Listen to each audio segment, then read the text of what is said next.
Hello there guys, Deku here, back in another video, and today I'm going to do What If My Hero Academia After Super Part 15. Hope you enjoy it.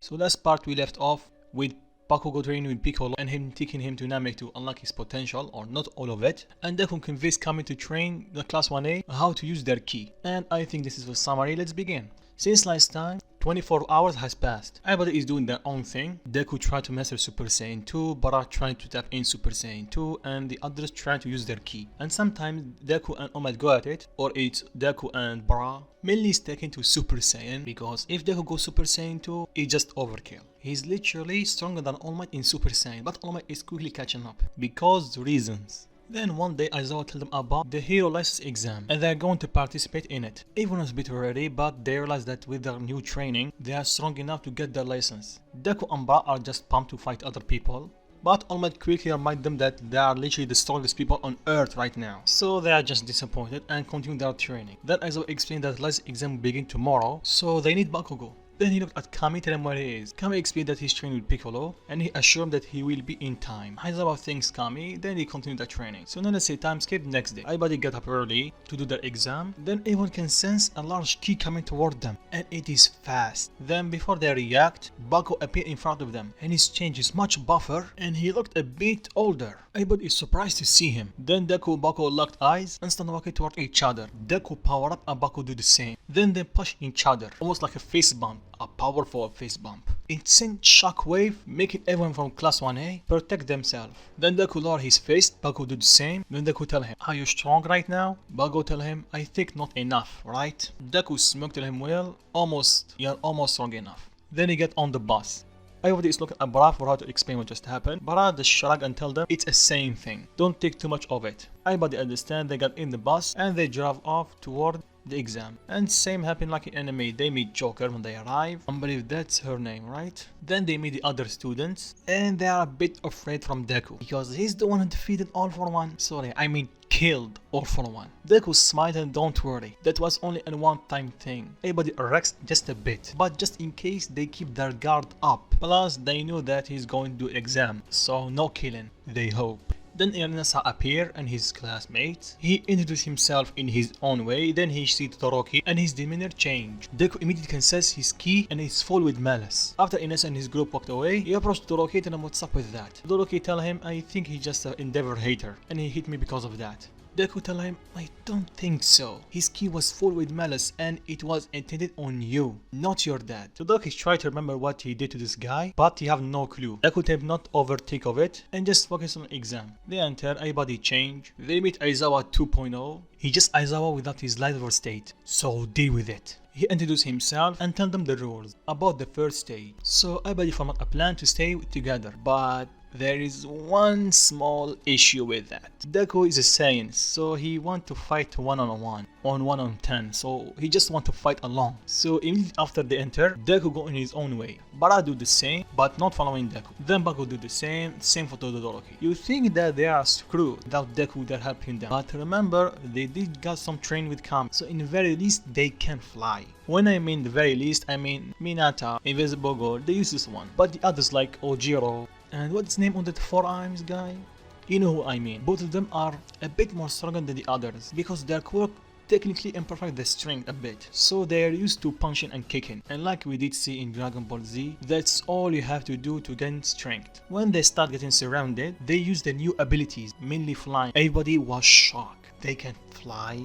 And needless to say, they win easily with teamwork. Deku on the other hand got bored very quickly, same for Bara, so they get their point and they win. Same for Bakugo and Todoroki. If you remember, they win easily in the exam, but this time with the newfound powers, it's almost like a walk in a park. So they advance in the second stage, and Aizawa 2.0 tell them the rules. It's basically a rescue and fighting mission. And immediately when he say fight, Deku dumped the 7 part with his friends and he fly to fight. Bara followed him immediately, then Bakugo tried to go in his own way, but he was followed by Kaminari and Kirishima. Right, completely forgot to mention this part. The fight between Kaminari and Kirishima and Bakugo and that guy that can make you become... I don't know how to say it. You know what guy I mean. That have the weird quirk. I cannot describe his quirk without me getting a strike, so...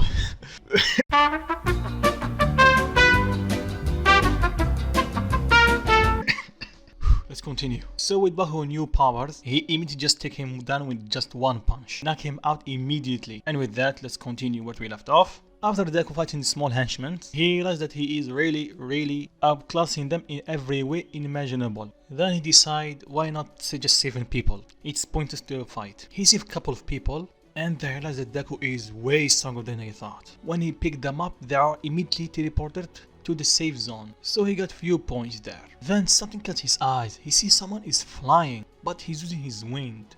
Then he realized he's the guy that have it against Todoroki for some reason, and he sensed that he is getting close to Todoroki's key. So for safe measures, Deku decide to keep an eye out for them. He fly there and he see what just happened. They start arguing in the middle of the fight. Then Todoroki uses his fire and Inasa uses his wind, and both attack, clash, and they repel each other. Todoroki is faint and he had straight toward one of the students from other school. Deku just leapt in front of him and used a key wave to stop the attack. And if you are wondering what's a key wave, it's my interpretation of their using their invisible key. Then Deku starts yelling at them for what they're doing is wrong, and it's really not the time to argue in the middle of the fight. Todoroki calmed down immediately and focused on the matter at hand. Then Inasa tells them why he hit Todoroki. Todoroki let his guard down, and before Orc can hit him, Deku appeared in front of him and tell him, you're fighting me now. And he started lighting up a bit of his ki. Orc decided to take it serious and drop a bit of water on him, and he transformed. Deku can say that he just got a bit stronger, but nowhere near enough to fight him. So Deku decided to have a bit of fun and create a bunch of after image, literally demoralizing the other henchmen. Then time is out. After that, Orc approached Deku and tell him, why did you not fight me? Deku tell him, you know I'm strong, right? Orc nod. Deku tell him, after my fight with that guy, I'm still having trouble using my power correctly, so I was afraid to hurt you. That's why I decide if I demoralize you and show you that I am stronger than you, you just give up. Orc tell him, smart move kid, you'll become great hero someday. Deku tell him, well, we'll see about that. Then he walks off. Deku glares at Todoroki and he tell him, you need to settle the deal with him right now. Todoroki not tell him, yeah, after the results. So after a few minutes, the results come out, and would you know it, it's still the same. Todoroki and Bakugo still lose, because Bakugo still have his big mouth. Sure, he respect the one is stronger than him, but it's still Bakugo. And Todoroki laughed for the same reasons. Overall, nothing big has changed. Then Aizawa 2.0 announced they are going to give the one that lost a second chance. Everybody got happy in the end. Inasa apologized to Todoroki what he did, but tell him he still hate him. Deku told them, well, that was weird, at least he's a good guy. Then everybody returned to their school and their normal lives. After everybody started relaxing a bit, Bakugo grabbed Deku's attention and tell him, follow me outside right now. And Deku immediately understands what is going on. They go outside, they fly toward Kami's lookout, and they enter the room, spare down time. Then Deku tell Bakugo while he's stretching, are you sure you want to take me on? Bakugo tell him, I'm not the same Bakugo I was before. Deku tell him, I know about that, you got your potential unlocked, right? Bakugo tell him, how do you know about that? Deku tell him, I did get the opportunity once, but I refused the offer because my pride will not allow it. Bakugo tell him, your pride? Deku not tell him, yep. You could say that Saiyans are warrior race that really focus on pride. So when telling me about the opportunity to get stronger using my potential unleash, I politely declined because I want to get stronger in my own way. Thinking about it, I'm glad I did not accept the offer. If I did, I will beat in the Numu easily and did not unlock Super Saiyan. But it's not time for stories. Are you ready? Bakugo tell him, anytime. And before the fight, let's go for power skin just a bit. If you guys remember, I did say Deku is 6k, but after the Zika he got after getting beaten up by All Might, his power increased to... It's over 9,000! And Bakugo's power after he got in his potential unlock, and he's spending a year with Piccolo inside the room, you could say in his 100%, he's 20k, so stronger than Deku. I know how Bakugo can become stronger than Deku. He got his potential unlock. Deku did not. So that's that. And guys, completely forgot about the others power levels. So if one of you remember, please tell me in comment section. And without out of the way, let's continue. Both them stare at each other as the tension starts rising. Then they start fighting.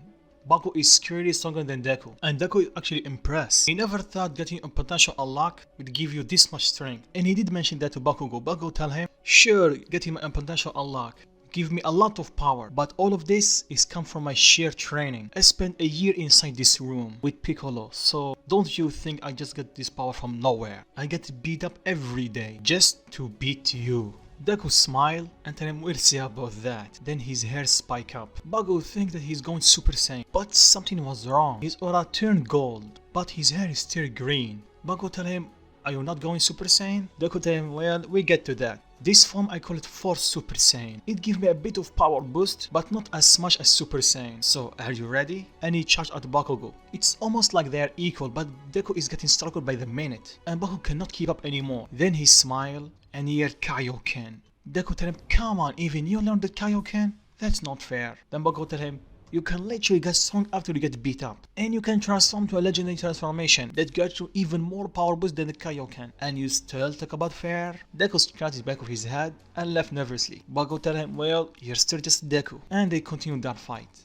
During the fight, Bakugo used more and more of Kaioken multipliers. Deku realized he had to end the rate here right now, so he just powered up to Super Saiyan. Bakugo tried to do the same and power up to Kaioken times 20, but he can only do it for like few seconds. So he put his hand together in front of him and he started charging his own attack. Deku do the same and power up Kamehameha. When they fully charge the attack, Bakugo yelled Final Flash and Deku unleashes Kamehameha. For a second they are equal. Then Deku started putting more of his strength in his blast until Bakugo cannot keep this up anymore. He powered onto his base, barely dodging the blast. He falls to the ground exhausted.